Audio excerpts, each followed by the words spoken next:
Maka siapapun orangnya, kalau mengingkari ulama, kalau nyalek ulama, menghina ulama, meremehkan ulama dengan segala kelebihan ulama dan kekurangan ulama, maka dia dipastikan tidak tahu tentang agama, tidak tahu tentang agama, lebih-lebih tidak tahu tentang akidah. Ini yang akan menjadi parah, ini akan menjadi fatal dalam kehidupan kita, karena kehidupan beragama kita didasari nilai yang paling penting, aspek yang paling penting dan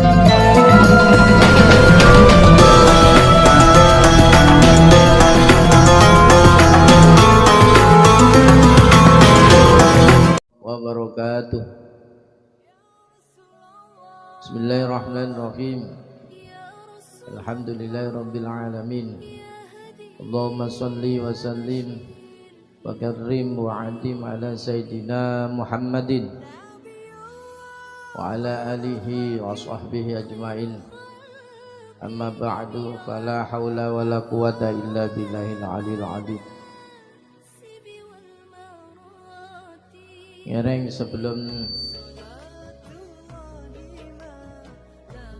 sebelum tergaulah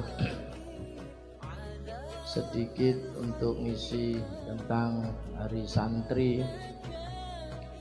Monggo bersama-sama untuk mengenang satu karya yang diciptakan oleh salah satu muassis Jam'iyah Nahdlatul Ulama, yaitu Kiai Haji Abdul Wahab Hasbullah. Satu syair tentang nasionalisme yang beliau ciptakan sekitar tahun 1911, yaitu syair Subhanul Waton. Monggo bareng-bareng kita melantunkan syair Subhanul Waton dengan hitungan 3 mulai.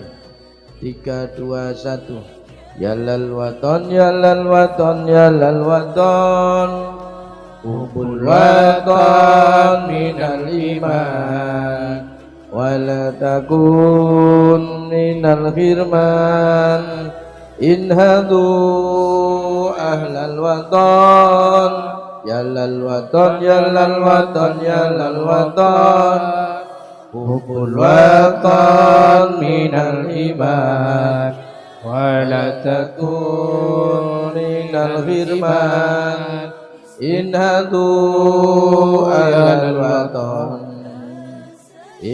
Indonesia biladi anta unwanul fakhamah, kullu mayyatika yauman qami hayyal qawimama, kullu mayyatika yauman qami hayyal qawimama. Pusaka hati wahai tanah airku, cintamu dalam imanku, jangan halangkan nasibmu. Bangkitlah hai bangsaku, pusaka hati wahai tanah airku, cintamu dalam imanku, jangan halangkan nasibmu.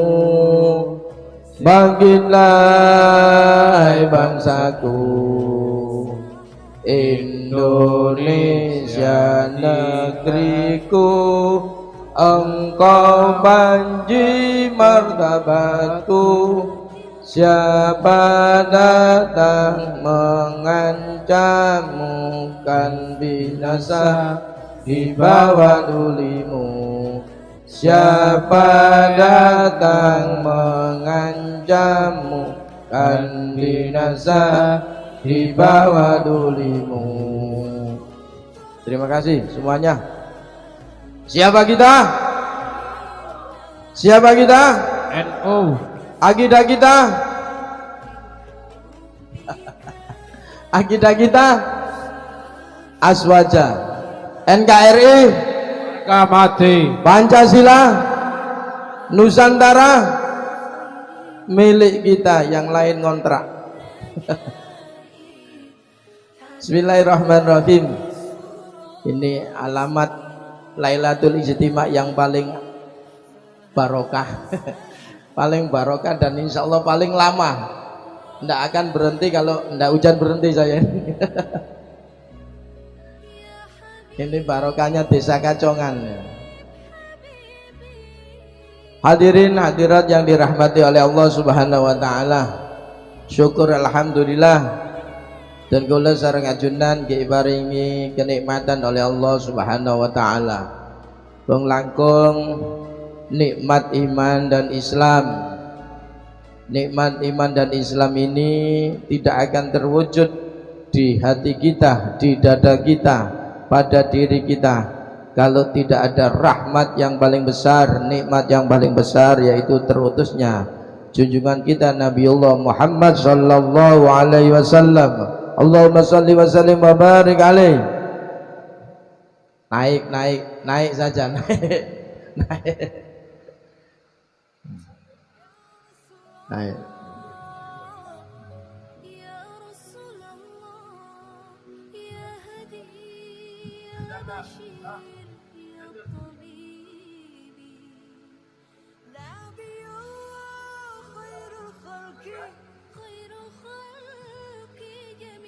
Panitia ranting Kacongan neka siap kopi banyak neka, walana hujan neka. Tutup banyak kopi neka walana.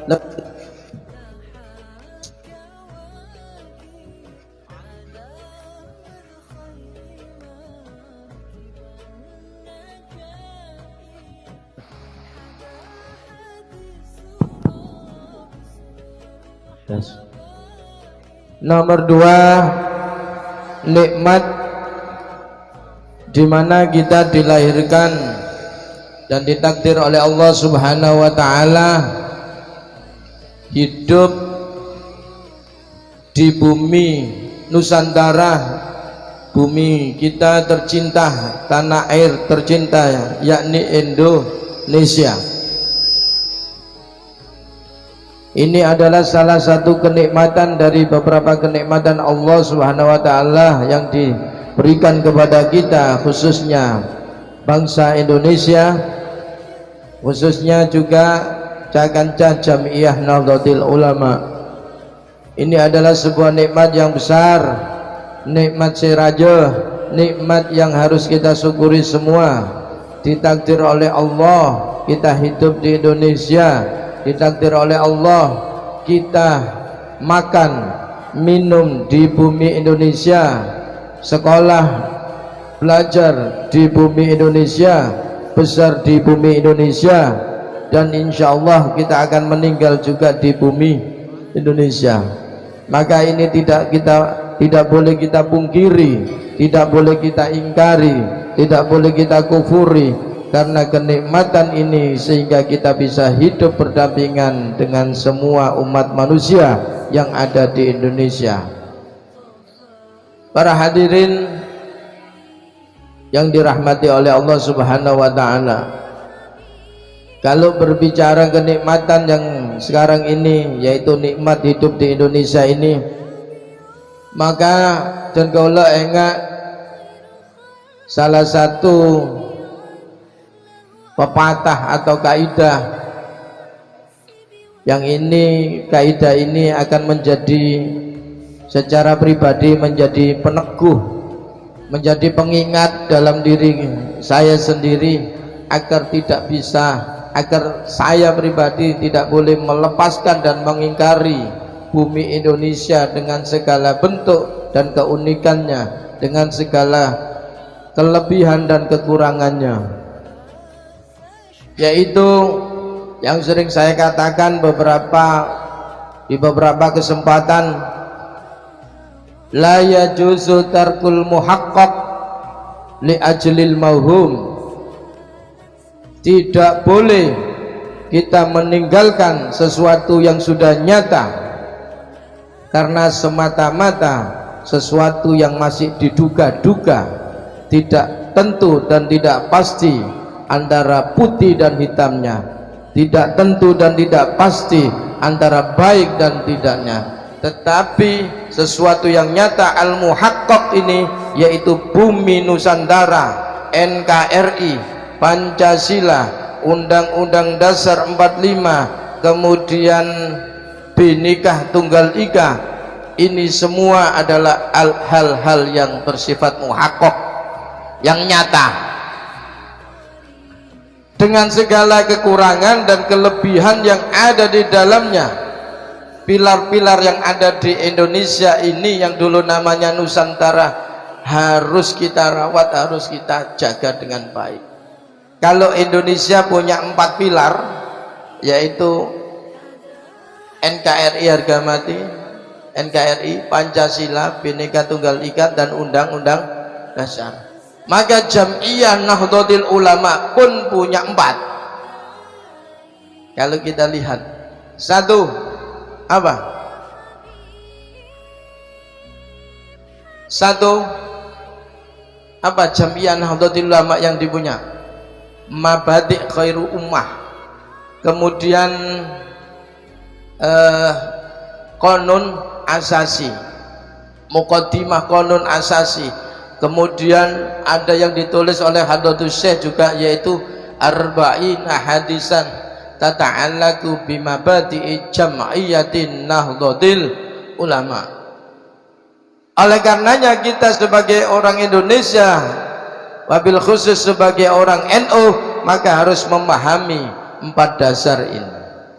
4 dasar sebagai pedoman hidup di Indonesia, yaitu NKRI, kemudian Undang-Undang Dasar, Bhinneka Tunggal Ika, kemudian Pancasila.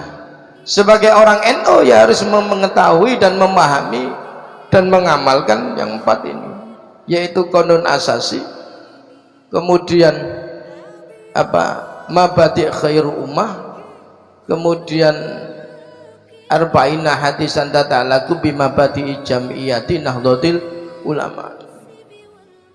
Maka 4-4-nya ini yang harus kita padukan, karena pada dasarnya Jam'iyah Nahdlatul Ulama tidak ada bersinggungan, tidak ada pertentangan dengan berdirinya bangsa Indonesia ini.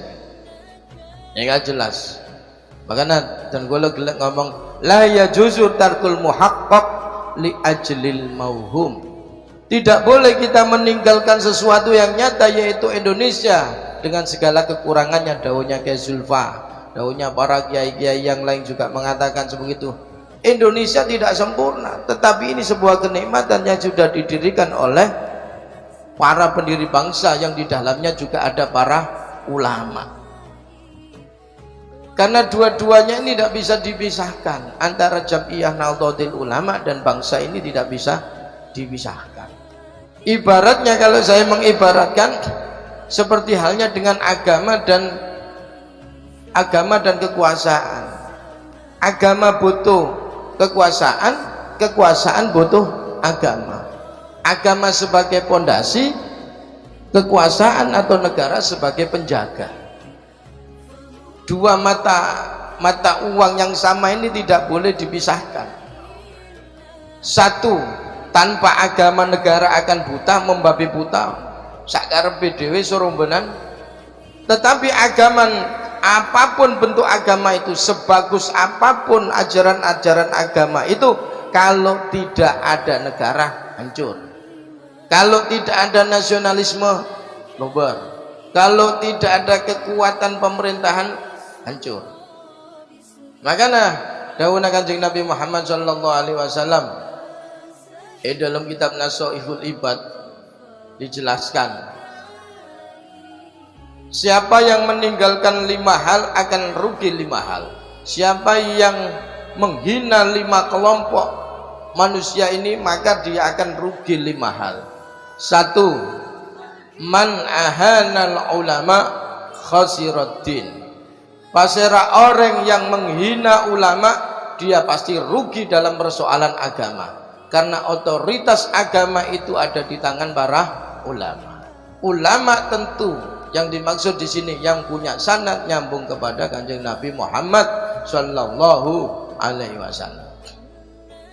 Sampai umpamana nyale ulama, nyale kiai, ada madrasah, masjid, musola yang ngajari kita ngaji-ngaji dulu adalah para ustadz, santrinya para ulama.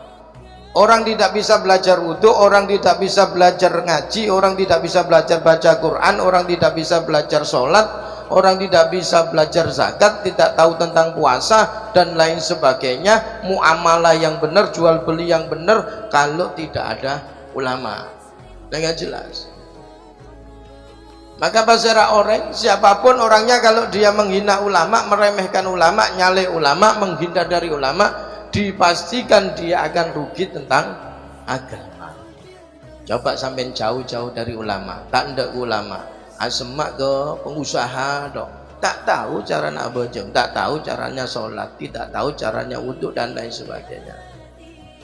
Hal itu jelas, karena satu-satunya otoritas agama yang tahu agama adalah ulama. Apalagi didahulukan al ulama warasatul anbiya. Kan jelas sanadnya. Allah menurunkan wahyu kepada Kanjeng Nabi Muhammad. Nabi Muhammad punya santri namanya para sahabat. Sahabat punya santri tabi'in. Tabi'in punya santri tabi'in sampai al ulama, sampai para kiai dan para ulama. Maka siapapun orangnya kalau mengingkari ulama, kalau nyale ulama, menghina ulama, meremehkan ulama dengan segala kelebihan ulama dan kekurangan ulama, maka dia dipastikan tidak tahu tentang agama, tidak tahu tentang agama, lebih-lebih tidak tahu tentang akidah. Ini yang akan menjadi parah, ini akan menjadi fatal dalam kehidupan kita, karena kehidupan beragama kita didasari nilai yang paling penting, aspek yang paling penting dalam agama, yaitu akidah. Makanya kemudian muncul, kalau tidak ada ulama Ahlus Sunnah wal Jamaah, wah di Indonesia ini sudah masuk akidah-akidah yang lain, sudah akidah-akidah yang lain. Alhamdulillah mayoritas ulama seluruh Indonesia, seluruh dunia bahkan adalah Ahlus Sunnah wal Jamaah. Karena di NU maka ditambahi Ahlus Sunnah wal Jamaah An-Nahdiyah yang dicetuskan oleh siapa? Dicetuskan oleh Kiai Haji Muhyiddin Muzadi, kakak dari Kiai almarhum Kiai Haji Hasyim Muzadi.